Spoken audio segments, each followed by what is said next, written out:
Hello, it's Reviews Day Tuesday and it's time for a new episode of Discworld Discourses. Today I'm going to be reviewing Small Gods, which is the 13th novel in the Discworld series by Terry Pratchett, first published in 1992. In this book we meet Brother, who is a novice in the Church of the Great God Om in Omnia, who finds himself able to hear the Great God Om, who for some reason is currently inhabiting the body of a tortoise. This book feels as a bit of a turning point in the Discworld series. A lot of the previous books have been more satiric. This book has a strong message and deeper themes. It still has the humour of a Discworld book, but it feels a bit darker. It tackles some heavy subjects like religion and belief and faith and atheism and ethics and morality. It never feels particularly heavy-handed, the message sits well within the story, but it is a change, or at least it felt like one to me. And I feel like different people will take different things from the book, and I love that it allows the reader to think for themselves. There are a couple of characters in this book that really stood out to me in the Discworld series as a whole,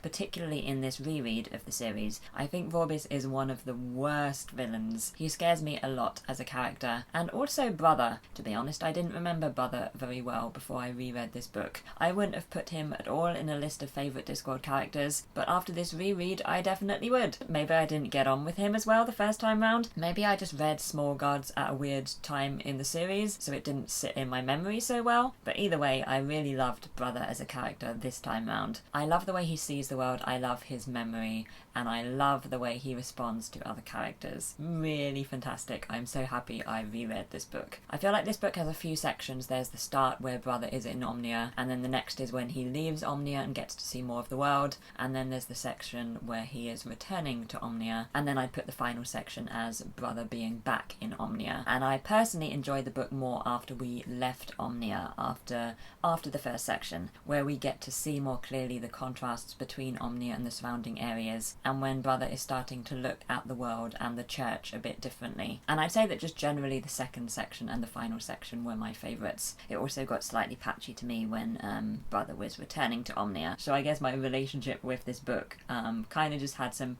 peaks and troughs when I was reading it. But yeah, very interesting book. As I said earlier, I definitely preferred it more the second time I read it. Maybe because I'm older now, maybe because now I've read the whole series, so I appreciate its differences more. I think one of the factors is definitely that there are a few things in this book which are relevant later on, and I just didn't pick up on them the first time I read this book. For instance, the history monks. Small Gods is definitely worth reading, I would recommend it. A bit of a change up, but still very recognisably a Terry Pratchett book. I will give Small Gods by Terry Pratchett 4.1 out of 5. So, some facts about Small Gods. This book sees the first appearance of Lutzi, a mysterious Discworld character who will be important in Nightwatch and Thief of Time. They are two of my favourite Discworld books. This book also sees the first use of the phrase, "the turtle moves." Small Gods was adapted for radio in 2006. The BBC Radio 4 adaptation starred Carl Prekop as Brother, with Patrick Barlow as Om, and Alex Jennings as Vorbis, and this is also one of the Discworld books to be adapted as a graphic novel. This book is one of the standalone books, but it is also sometimes placed in a Gods trilogy with Pyramids and Hogfather. If you liked Small Gods, you could try reading Pyramids or Hogfather next. Also, I think Nightwatch and Thief of Time could be good, but only if you've read the previous Nightwatch and Death books, I would say, because I think those books are definitely best appreciated when you read them later on in the series. If you didn't enjoy Small Gods, then Lords and Ladies is next in the series, so you could maybe try that one, or maybe The Truth, because